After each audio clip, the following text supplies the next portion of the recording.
Buenas noches para todos. ¿Quieren por favor abrir sus Biblias a Hechos, capítulo 4? Hechos, capítulo 4. Y vamos a iniciar con una oración. Padre de gloria, Padre todopoderoso, Señor de esta tierra y Señor de misericordia, a ti venimos a que nos hables a cada uno de nosotros por medio de tu palabra, que utilices las palabras que escribiste por medio del hermano Lucas, para que nosotros pudiéramos no solamente entenderlas, sino ser transformados por ellas. Gracias porque es el Espíritu Santo el que obra en la vida de cada uno de nosotros, y es el Espíritu Santo que fue el inspirador de tu palabra, y te pedimos, Señor, que sea el Espíritu Santo el que ilumine todo nuestro ser y nos lleve a la acción. En el nombre de tu Hijo Jesucristo oramos. Amén. Hoy quiero que vengan conmigo a un versículo que se encuentra en el capítulo 4, y el versículo es 31, capítulo 4, versículo 31, y dice esto: después que oraron, el lugar donde estaban reunidos tembló, y todos fueron llenos del Espíritu Santo y hablaban la palabra de Dios con valor. Este es el relato de lo que sucedió como resultado de la oración de la que hablamos la semana pasada. ¿Qué tal si fueran así todas las oraciones? Cada que nos reunimos tiembla. Ya se habría caído este lugar, porque todos los miércoles estamos en este lugar y oramos. Recuerden que Pedro y Juan habían sido arrestados y llevados ante el concilio.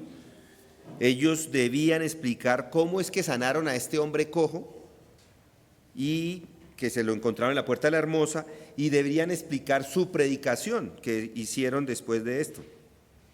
Y después de las palabras de los apóstoles no los pudieron tener retenidos. Ellos los capturaron, trataron de hacer algo con ellos, pero no los pudieron tener retenidos. No les gustó a los gobernantes, pero igual los soltaron. Directamente los acusaron y los amenazaron, y los apóstoles respondieron a esa amenaza. Mas respondiendo Pedro y Juan les dijeron: vosotros mismos juzgad si es justo delante de Dios obedecer a vosotros antes que a Dios, si lo recuerdan. Así que después de esto los dejaron ir, y ellos entonces regresan con sus amigos y oran. Noten el versículo 24. Oh Señor, dice allí, tú eres el que hiciste el cielo y la tierra, el mar y todo lo que en ellos hay. Capítulo 4, versículo 24. Y el 25 dice: el que por el Espíritu Santo, por boca de nuestro padre David, tu siervo, dijiste: ¿por qué se enfurecen los gentiles? Y los pueblos tramaron cosas vanas, se presentaron los reyes de la tierra y los gobernantes se juntaron a una contra el Señor y contra su siervo, porque en verdad en esta ciudad se unieron tanto Herodes como Poncio Pilato juntamente con los gentiles y los pueblos de Israel contra tu santo siervo Jesús, a quien tú ungiste, para hacer cuanto tu mano y tu propósito habían predestinado que sucediera. Y ahora, Señor, considera sus amenazas y permite que tus siervos hablen tu palabra con toda confianza, mientras extiendes tu mano para que se hagan curaciones, señales y prodigios mediante el nombre de tu santo siervo Jesús. Y aquí tenemos nuestro versículo. Después que oraron, el lugar donde estaban reunidos tembló, y todos fueron llenos del Espíritu Santo y hablaban la palabra de Dios con valor. Si notan, cuando terminaron de orar, tembló, y todos fueron llenos del Espíritu Santo y ellos empezaron a predicar la palabra de Dios con valor.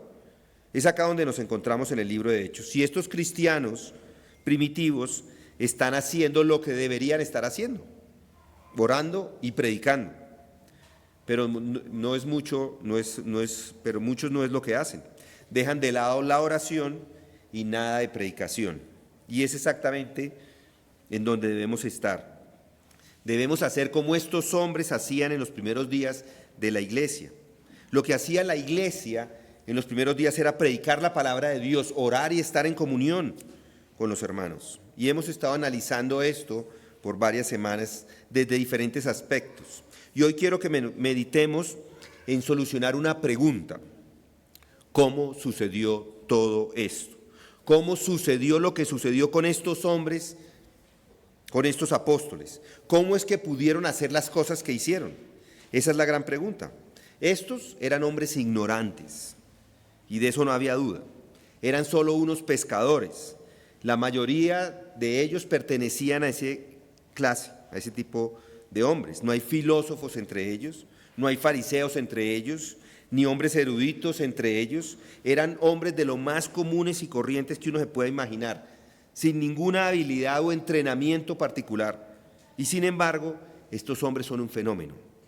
Son un fenómeno y son el fenómeno más grande en la ciudad de Jerusalén, y después es el fenómeno más grande a todos sus alrededores. Son el centro de interés no solo para la población, sino también para el Sanedrín, para los judíos. Y en la medida en que uno avanza leyendo el libro de Hechos, ve esto que continúa siendo así. Y su influencia llega a ser tan grande que más adelante son descritos como hombres que han puesto el mundo patas arriba. Entonces la pregunta es, ¿cómo pasó eso? ¿Qué fue lo que permitió que estos hombres, como Pedro, el día de Pentecostés predicara? ¿Qué le permitió hablar con ese de nuevo? ¿Qué le permitió hablar con el Sanedrín más de una vez? Varias veces. ¿Qué es esto? Esa es la pregunta fundamental. ¿Qué los cambió? Y saber esto es importante. Es importante porque es la verdad que encontramos a lo largo de todas las Escrituras. Y no es algo de lo que uno pueda darse el lujo de tener equivocado. Y les pregunto, ¿no es esto lo que necesita el mundo hoy día por encima de todo lo demás? El apóstol Pablo lo dice con claridad. Todo esto se debe al Evangelio. No me avergüenzo del Evangelio, dice él. ¿Por qué? Bueno, él mismo da la respuesta, porque es el poder de Dios para salvar a todos aquellos que creen. Y es por eso que no se avergüenza de ello. No porque sea una teoría suya o una idea de alguien y que él haya adoptado. No, no. Es el poder de Dios. Ese es el punto que hace Pablo. Y ese es el punto que está haciendo en casi todos estos versículos que estamos viendo en el capítulo 4 de Hechos. En otras palabras, la única explicación del por qué estas personas hicieron estas cosas eran porque eran cristianos que habían sido transformados por la acción del mismo Dios vivo. Esa es, al final, la base de la fe cristiana. Eso es lo que trae la iglesia a la existencia, su obra, su poder. Y eso explica todo lo que ha sucedido. Ahora bien, esta por supuesto es la distinción más vital. Nunca son sus acciones, siempre es la acción de alguien, el Dios Todopoderoso, sobre cada uno de nosotros. El poder de Dios es para salvación a todos aquellos que creen. Y lo primero de lo que tiene que deshacerse es de que el cristianismo es algo que se adopta. No es que yo me hice cristiano. No se hizo cristiano, Dios lo hizo cristiano. Así es. El cristianismo no es una especie de sistema filosófico que ahora sigo. Es que ahora yo soy de los que siguen este sistema. El cristianismo no es un punto de vista o una idea o una enseñanza que puede tomar y aplicar y hacer que otros lo hagan de la misma forma. Todo el énfasis del cristianismo es una actividad divina sobre el hombre, y ese es el mensaje que encontramos en todas las Escrituras. Yo les digo, este es el primer punto, este es el punto de partida. Es Dios el Padre, Dios el Hijo y Dios el Espíritu Santo que están involucrados en esta salvación. Y eso es lo que vamos a ver esta noche. Ellos oraron y el lugar fue sacudido donde se reunieron y todos fueron llenos del Espíritu Santo. Ahora, esta no es la primera vez que nos encontramos con esto de la Trinidad haciendo la obra de salvación. El cristianismo, mis amigos, es trinitario, de principio a fin. Eso suena un poco extraño, ¿no? Pero la forma en que se diferencia el cristianismo de cualquier otra religión o de cualquier otro culto o cualquier otra cosa que pretenda ser cristiana es la Trinidad. Y permítame comenzar diciendo que no es algo que se pueda entender. Y por definición, si el cristianismo es milagroso y sobrenatural y hace esa obra grandiosa en la vida del hombre, no puede ser entendido, lo siento. Así trate. Los hombres modernos, incluso con ese gran cerebro, con esas grandes mentes, no pueden entender los milagros. Y si cree que puede entender el Evangelio, no es el Evangelio del glorioso Dios el que está entendiendo.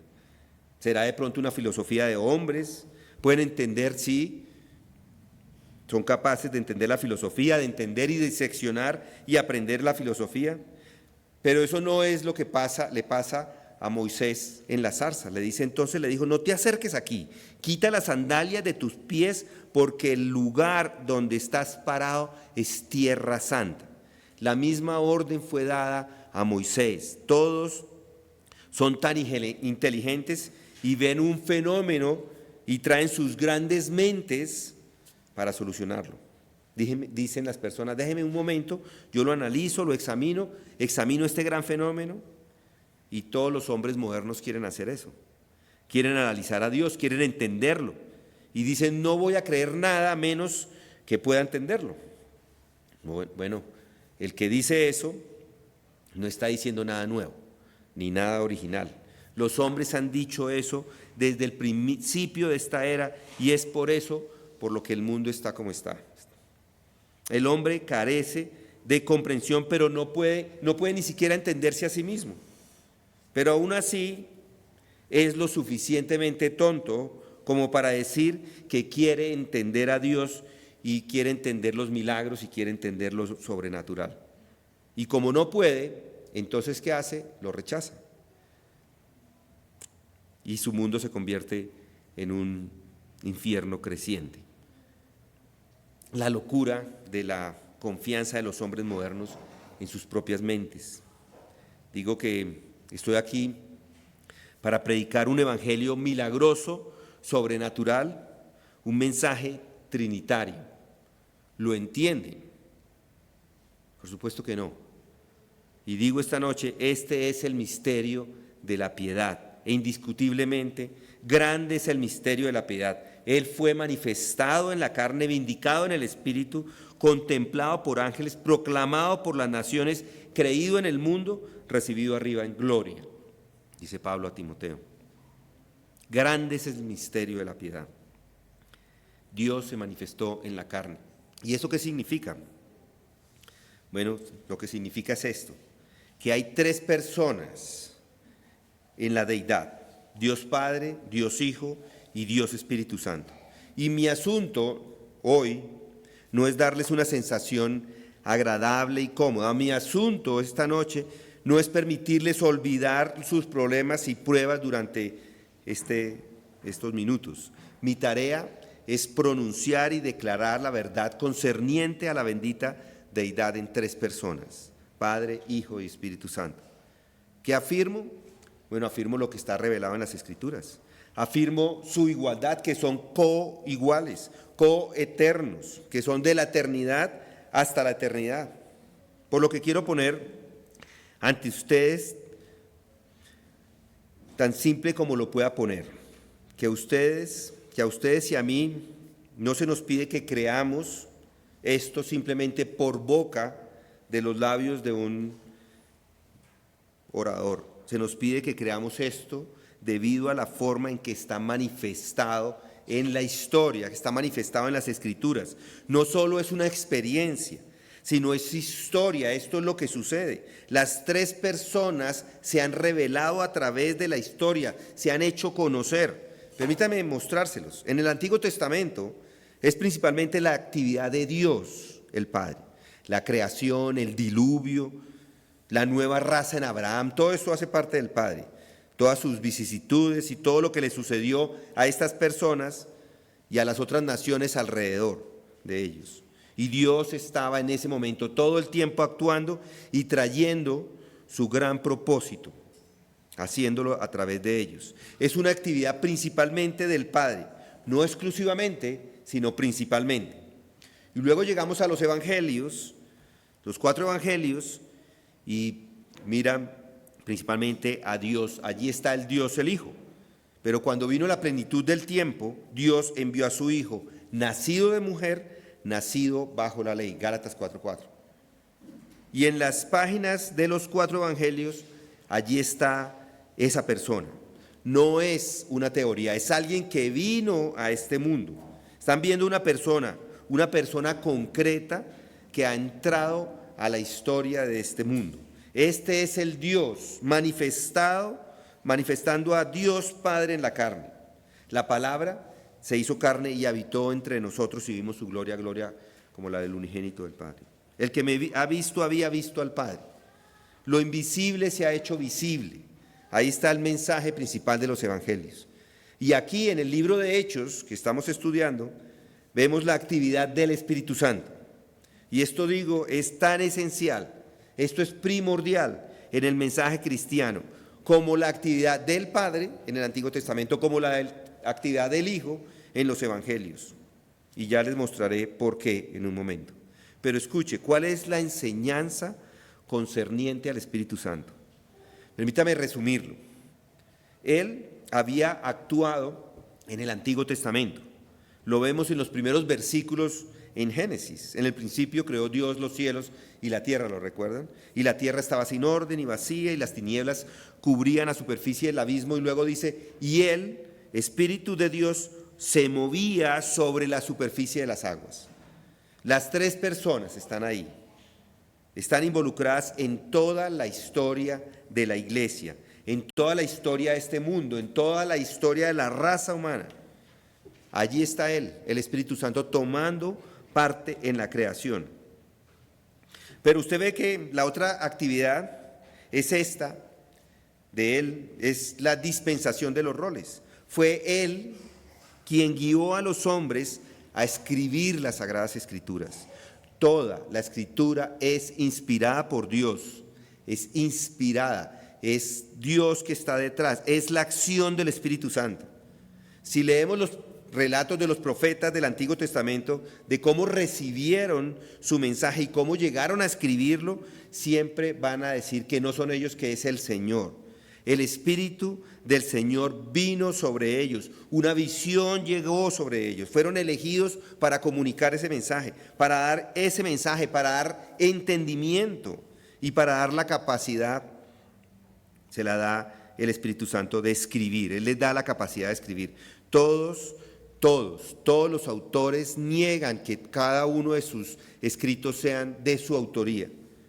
Es la palabra de Dios y es el Espíritu Santo el agente que los inspira. Y eso, por supuesto, surge particularmente en la profecía, en la cuestión de la profecía. Ahora el apóstol Pedro, este mismo hombre, está escribiendo su segunda epístola, su última carta a las iglesias, y pone en esas palabras bien conocidas al final del primer capítulo de la segunda epístola, él dice: y así tenemos la palabra profética más segura, la cual habéis bien en prestar atención como una lámpara que brilla en un lugar oscuro, hasta que el día despunte y el lucero de la mañana aparezca en nuestros corazones. Pero ante todo saber esto, que ninguna profecía de la Escritura es asunto de interpretación personal, pues ninguna profecía fue dada jamás por un acto de voluntad humana, sino que hombres, escuchen, inspirados por el Espíritu Santo, hablaron de parte de Dios.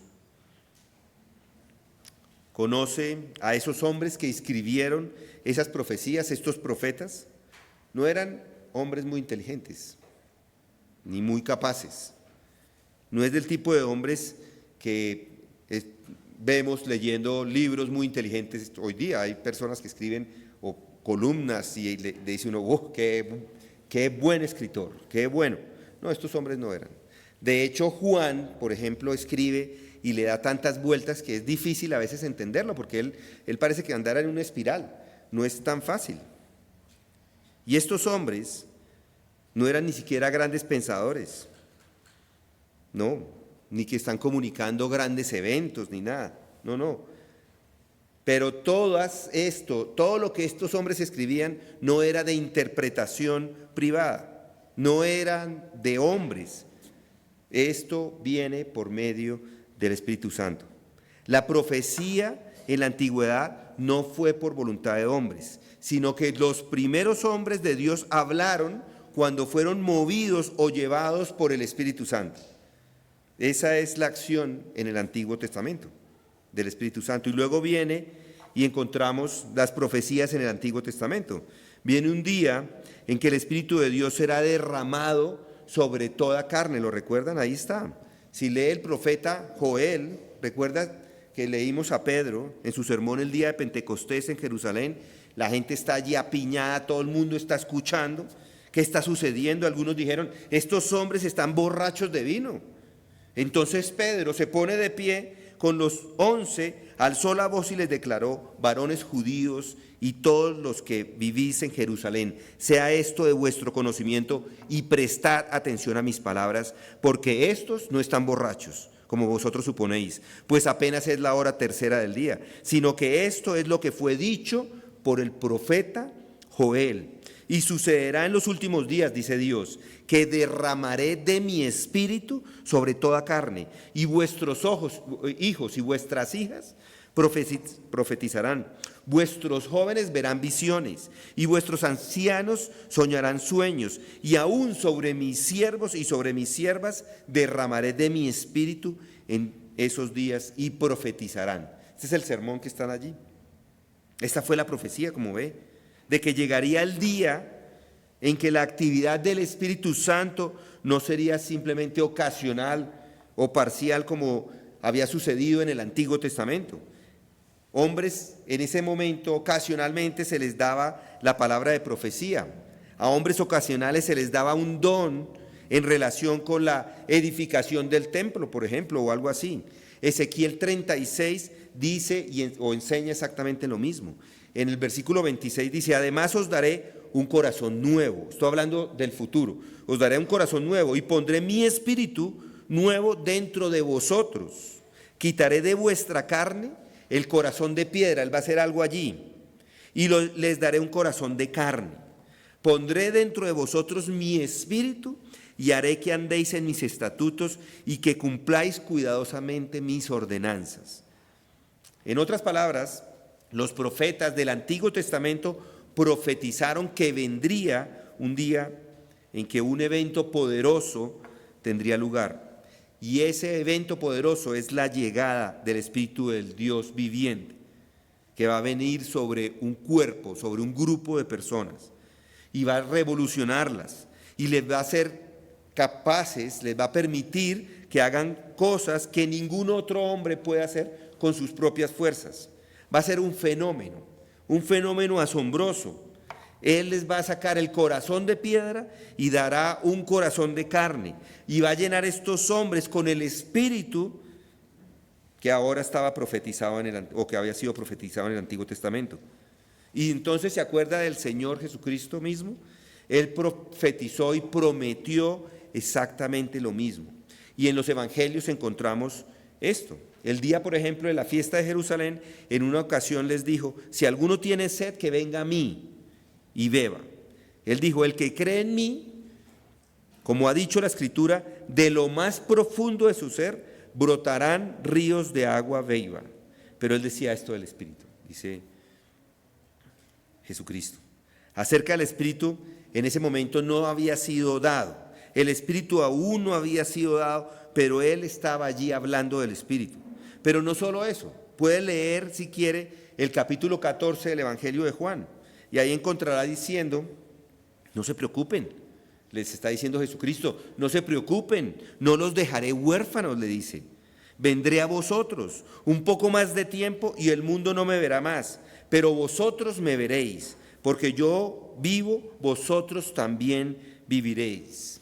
Y más adelante en el 26 del capítulo 14, pero te voy a enviar, les voy a enviar un consolador, dice, pero el consolador, el Espíritu Santo, a quien el Padre enviará en mi nombre, Él os enseñará todas las cosas y os recordará todo lo que os he dicho.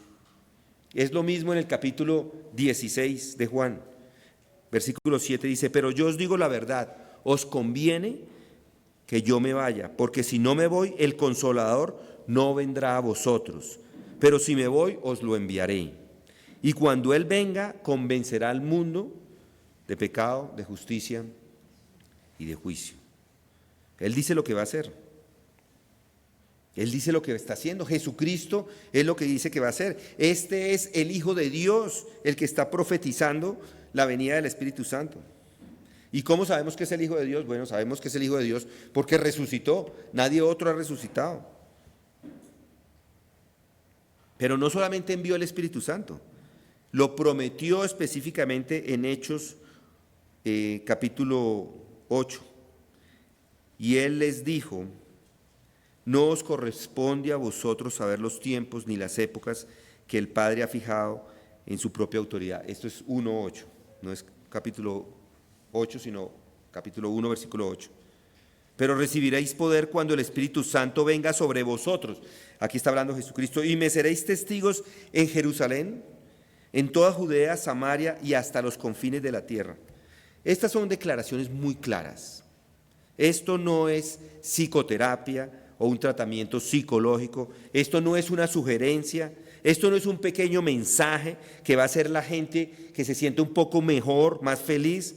Aquí hay una promesa clara. Aquí hay una promesa definida. Es tan real y tan concreta como cualquier otra cosa puede ser. Y por eso esto tiene valor e importancia. Estos no son hombres que tuvieron una experiencia psicológica. Estos son hombres que están comparando la promesa, cumpliendo la profecía y viendo los hechos. Estos están viendo todo. Estos son hombres que tienen los pies en la tierra. Estos eran hombres que fueron destrozados cuando murió Cristo, pero ahora se regocijaban. ¿Por qué? Porque lo que dijo que iba a suceder, sucedió. La resurrección se dio, la venida del Espíritu Santo se dio. Ese día de Pentecostés es vital, es de vital importancia para la predicación cristiana, porque es la llegada del Espíritu Santo. El día de Pentecostés es uno de esos grandes actos de Dios. El día de Pentecostés tiene su importancia como lo tiene la encarnación, como lo tiene la muerte del Señor Jesucristo, como lo tiene su resurrección, como lo tiene la ascensión. El día de Pentecostés es la llegada del Espíritu Santo. Es igualmente importante. Es un evento histórico de los más maravillosos de todos. Y lo que estoy predicando es un evento, es algo que sucedió. Esto es historia. Esto es algo que ha sucedido en la historia. Aquí había allí un número de personas alrededor de unas 120 reunidas en una habitación. Han estado allí orando por 10 días y luego, cuando llega el día de Pentecostés, estaban todos reunidos en un mismo lugar. De repente vino del cielo un ruido como de una ráfaga de viento impetuoso que llenó toda la casa donde estaban sentados. Y se les aparecieron las lenguas como de fuego, repartiéndose se posaron sobre cada uno de ellos. Todos fueron llenos del Espíritu Santo y comenzaron a hablar en otras lenguas según el Espíritu les daba habilidad de expresarse. Esto es un hecho, esto es algo que sucedió. Aquí hay un evento. Y aquí estamos viendo este evento. Aquí están estos pobres cristianos. No hay nadie más. El mundo no los conoce. Juan y Pablo y Pedro no saben ni siquiera sus nombres. Eran hombres sin tener ninguna educación, sin importancia, sin influencia, sin significado. Habían sido inclusive amenazados hasta el exterminio. Se les había dicho que si continuaban predicando y enseñando en el nombre de este Jesús, no solamente iban a ser arrestados, sino que iban a ser ejecutados. Y ellos van y dan ese informe, ¿y qué hacen? Comienzan a orar. Oran de la manera que hemos estado viendo juntos. Y de repente nos encontramos con esta palabra. Y cuando hubieron orado, el lugar fue sacudido donde estaban reunidos. Eso es un hecho, eso es algo que estaba pasando.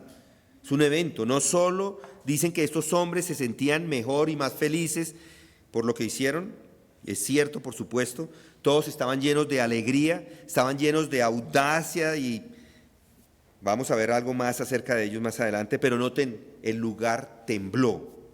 Y esto es lo que yo llamo humor divino, porque los hombres modernos sienten que esto es ridículo. Se sientan a orar y tembló. ¿Cómo así? ¿Dios está sacudiendo el edificio? Los edificios no tiemblan. Trate de explicar eso con el Sanedrín. Trate de explicar los hechos. Y uno de los intentos, que hay unos que quieren decir o explicar lo que estaba pasando, es que estas personas estaban tan aterrorizadas, estaban tan alarmadas, que temblaron tanto que pensaron que el edificio era el que temblaba. Ahora bien, esto se ha planteado muy seriamente. Se nos pide que creamos que ellos eran los que temblaban. Eso es el sinsentido de la incredulidad, no es otra cosa.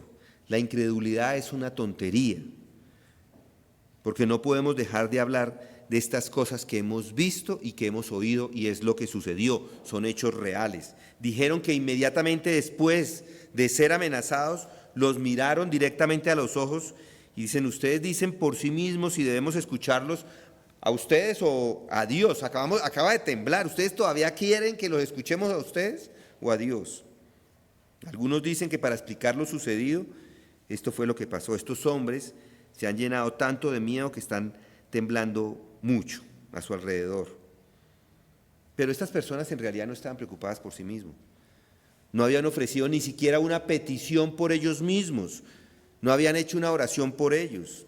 No habían hecho oraciones por su propia felicidad o comodidad. Entonces, ¿qué es lo que tenemos acá? El Señor contempla esas amenazas y concede a estos siervos que sigan hablando con toda audacia. Y Dios responde a su oración y lo hace sacudiendo el edificio. Esto es un acto de Dios. Esto es como la división del Mar Rojo, porque en el momento que ellos oran de una vez, tiemblan. Esto es algo objetivo. Dios quiere que su pueblo sepa que su fe en Él no descansa en algo vano o en algo vacío, nada de vacío, dice. Me está hablando, me está haciendo peticiones, asegurándome que cree, Él lo que quiere es asegurarles que creen en el Señor Dios vivo, el creador de todos los confines de la tierra, el sustentador del universo, y que con Él nada es imposible. Él quiere decirles a ellos que Él tiene la razón y que aquí hay una manifestación de su poder. Es por eso que el edificio tembló. Esa es la visión objetiva de ellos. Lo subjetivo, como digo, vamos a tratarlo un poco más adelante, pero tengo aquí ante ustedes esta noche esta gran objetividad, un hecho, algo que sucede, un acontecimiento. Eso es lo que creemos, es lo que sucedió, y es en eso en lo que se basa nuestra fe. Esto es parte de la prueba de la partida parte de la prueba que usted ve de la partida de Dios, y eso es lo que preocupa al cristianismo. Su mensaje es que la Santísima Trinidad está preocupada por este viejo mundo en el que usted y yo vivimos. Es vergonzoso, es un mundo vergonzoso, es un mundo infeliz, es un mundo que se está precipitando a la caída, que no sabemos para dónde va, que puede haber una destrucción por temblores gigantesca en este mundo, pero debemos igual agradecer a nuestro Dios por él, porque la Santísima Trinidad está preocupada por cada molécula de este mundo. Tiene un plan de redención, tiene un plan de salvación que está en este momento haciéndolo. El Padre lo planeó antes de la fundación del mundo. Él produjo su plan, Él lo pensó de la única manera que el Padre podría hacerlo, y entonces el Hijo se ofreció como voluntario y vino y llevó a cabo el plan de Dios. Y no hay esperanza para nosotros si no hay esta encarnación. Si el Hijo de Dios no hubiera venido, no habría esperanza para nadie.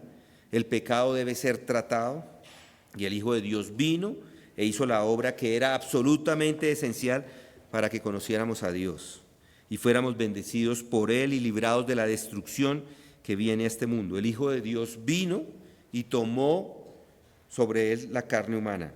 La naturaleza humana fue hecha semejanza a carne pecaminosa, porque él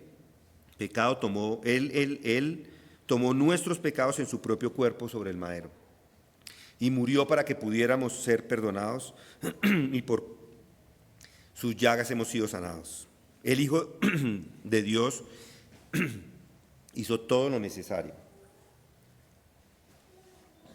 Lo demostró, esa era su parte.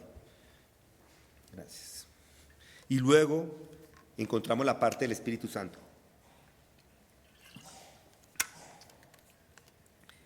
El Espíritu Santo, también hizo lo que tenía que hacer. Él hizo su parte. Y ahí en ese momento quedó todo hecho. Es como, hace unos minutos hablábamos de unos medicamentos para la tos y todo eso. Los medicamentos pueden ser muy buenos, pero si no se toman, no aplican, no funcionan. No puede hacer a nadie bien si no se toman. Y esta es la cosa asombrosa, que si dice que la tercera persona de la Trinidad, nada menos que el Espíritu Santo, que ha sido enviado y ha venido a aplicar la gran salvación lograda por el Hijo, Él es el que la hace, Él es el que hace esa obra. Por eso es absolutamente vital. Él vino el día de Pentecostés. Comenzaron a actuar y Él ha estado actuando desde ese entonces en la salvación. ¿Cuál es su actividad? Se puede dividir en dos secciones principales.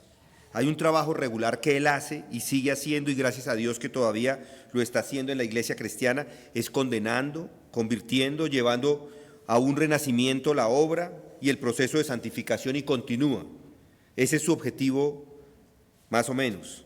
Pero hoy estoy enfatizando la gran objetividad y quiero tener esto ante ustedes, que confío será de gran ayuda para cualquier cristiano débil que pueda encontrarse acá o que esté asustado por las críticas del mundo, por la situación del mundo. Él está en control. La acción del Espíritu Santo no los deja. ¿Dónde lo veo? Lo vemos aquí en los Hechos. Cómo Él no se detiene allí, cómo Él cuida a esas personas. Si no hubiera otra razón para creer en este evangelio, a veces pienso que lo que voy a decir ahora sería más que suficiente. ¿De qué estoy hablando? Si quieres saber si hay un Espíritu Santo o no, si existe tal persona, escuche los avivamientos, escuche lo que ha pasado con momentos de reforma cristiana. Eso es lo que yo llamo un trabajo excepcional. No es un trabajo ordinario, es un trabajo excepcional hecho por el Espíritu Santo, y eso es lo que ha hecho a través de toda la historia. Colombia, antes del 1990, ¿cuántos cristianos, cuántas personas, no voy a preguntar cuántos estaban vivos antes de 1990, pero de los que estábamos vivos antes de 1990 no había mucho cristianismo en nuestro país, muy poco. Y después de 1990 ha entrado con una fuerza que no está escrita, es decir, es Él obrando en medio de nosotros. El Espíritu Santo lo está haciendo, porque nosotros este país no lleva desde el 90, este país lleva desde 1800 y antes. ¿Y qué había de cristianismo ahí? Casi cero. ¿Por qué ahora? Porque es la obra del Espíritu Santo. Y si leemos, es lo que siempre ha pasado, si leemos la Edad Media, cuando la iglesia estaba institucionalizada y fosilizada, se ha convertido en ese gran mastodonte, rica, orgullosa, arrogante, mundana. Esta iglesia católica romana de la Edad Media mantenía a todo el mundo en una condición de servidumbre y en la oscuridad. Y de pronto, un hombre llamado Martín Lutero, y no es Martín Lutero, pero este hombre llega, es capaz de enfrentarse a esta institución con toda su pompa, un hombre común y corriente, con toda la autoridad de la iglesia en ese momento, con 15 siglos de tradición, y él sacudió sus cimientos. ¿Fue Martín Lutero? Es el Espíritu Santo otra vez. La gran reforma se da porque el Espíritu Santo entró.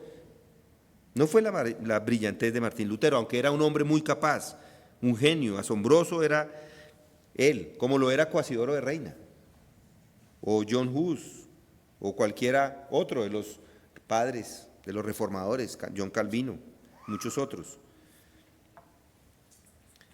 ¿Qué es esto? Ningún hombre podría haber sacudido la Iglesia católica en el periodo medieval a menos que había sido hecho por el Espíritu Santo. Para el hombre es imposible y se hizo. Y es lo mismo, como les digo, con la llegada del Evangelio a Colombia. ¿Quién iba a pensar que el Evangelio algún día iba a llegar a Colombia? Pero la situación, las condiciones que se vivían, los narcos de la época, las persecuciones, y en medio de todo ese problema llegó el Evangelio. Todo parecía desesperación, pero de repente se abre la puerta para que las iglesias sean legales. Entonces hombres empiezan a predicar y allí empiezan a crecer las iglesias, a buscar la sana doctrina. ¿Y quién hace esto? El Espíritu Santo. No es una teoría, no es una fuerza, no es una sugerencia, es una persona viva, es la tercera persona de la Trinidad y ha sucedido todas las veces igual en cada uno de los avivamientos. Y podemos ir y nombrar cada uno de ellos a lo largo de la iglesia, de la historia de la iglesia. Esto es el cristianismo, es exactamente lo que dice. Este es el mensaje que nos dice que Dios ha hecho cosas y continúa haciendo cosas. Es Dios el que lo ha hecho. La tercera persona de la Trinidad no ha abandonado al mundo y sigue actuando. Y Dios envió a su único Hijo, lo envió a la cruz, lo resucitó entre los muertos, sentado está en este momento a la diestra de Dios y ahora ha enviado al Espíritu Santo. Y hay evidencia de que está. Tenemos eventos objetivos de lo que está haciendo. Esa es la intervención de Dios. ¿Y por qué debemos prestar atención? Porque los eventos nos confrontan, los eventos nos animan, nos muestran que el Padre, el Hijo y el Espíritu Santo están en los eventos de la historia. Nosotros hacemos parte de la historia de este mundo. No somos unos alejados ahí. No, hacemos parte de la historia. La historia del mundo es una historia de salvación y nosotros estamos en ese momento haciendo parte. Y lo que está sucediendo hoy acá es parte de la historia. No sé qué va a pasar en el futuro, dentro de 40, 50 o 100 años con nuestros hijos y los hijos de nuestros hijos. Esos son eventos históricos, son las maravillas de las obras de Dios. A todos se nos va a hacer la pregunta un día: ¿cree usted en los eventos o creyó usted en los eventos de Dios? ¿Qué pasó con aquel bebé que nació en el pesebre? ¿Qué hay de aquel hombre que murió en la cruz? ¿Qué pasa con la tumba vacía? ¿Qué pasó en el Monte de los Olivos? ¿Qué pasó el día de Pentecostés en Jerusalén? ¿Qué pasó con ese edificio que estaba temblando? ¿Qué pasó con los hombres y mujeres que viven en el mismo mundo que ustedes y que una vez fueron exactamente como ustedes, pero ahí están? ¿Cómo es que se han convencido de que son? Esa es la pregunta, nos van a hacer preguntas. ¿Usted por qué cree? Bueno, porque yo creo en lo que sucedió. Yo creo en quién es Cristo. Yo creo en que Él vivió en este mundo de una forma perfecta, murió y ascendió. Yo creo en lo que sucedió el día de Pentecostés con la venida del Espíritu Santo. Son hechos. Ellos creyeron en el Señor Jesucristo como su Señor Salvador, como su Redentor. Nosotros enfrentamos los hechos, en la realidad, las enfrentamos día a día, concernientes al Padre, lo que la obra del Hijo está haciendo y lo que el Espíritu Santo está haciendo. Entonces, hay que simplemente creer en lo que nos muestra la Escritura. Bueno, vamos a orar. Padre, gracias porque tu palabra es viva y eficaz, cortante. Nos muestra, Señor, nuestra incredulidad y nos muestra, Señor, la realidad y nos da Señor, la tranquilidad de que tú estás en control de cada situación, de cada evento, de cada salvación, de cada temblor, inclusive si oramos ahora y tiembla, Señor, tú estás mostrando que tú estás ahí, que eres un Dios poderoso. Y así no tiemble, Señor. No queremos que estés temblando acá. Nuestra oración no es para que tú nos muestres tu poder por medio de mover la tierra, mover este edificio, Señor. Nosotros ya conocemos y reconocemos quién eres tú y lo que tú puedes hacer, y nuestra oración es que no solo sea algo que manifestamos con nuestra boca o con pensamientos, sino, Señor, que nos apropiamos de esa verdad y vivimos de acuerdo a ella, que tu Espíritu mora en nosotros, que nos restringe, que nos muestra, que nos guía, que nos ilumina, que nos ayuda. El ayudador está en medio de nosotros. Gracias, Padre Santo, por el Espíritu Santo en este día. En el nombre de Cristo Jesús oramos. Amén.